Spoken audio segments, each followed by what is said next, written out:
What comes to mind when I hear Saudi Arabia would have to be the game against them at Amy Park. My mind goes straight back to that game down in Melbourne back in 2012. So we're all set at Amy Park, the first ever international game of football here.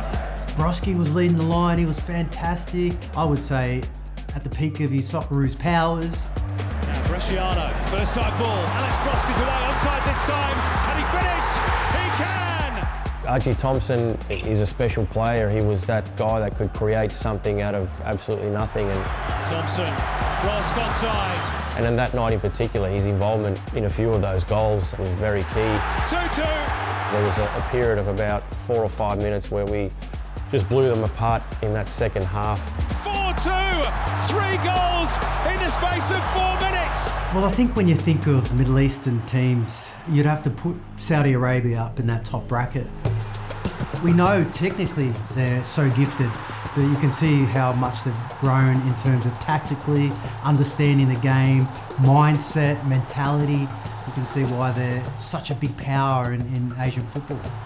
When you bring in a coach like Herve Renard and the quality that he has as a manager and able to pick apart games and tactically where they need to be stronger, there's no surprise that they went on to do what they did at the World Cup, beating the world champions Argentina. Was a huge shock to the whole world, but not to him.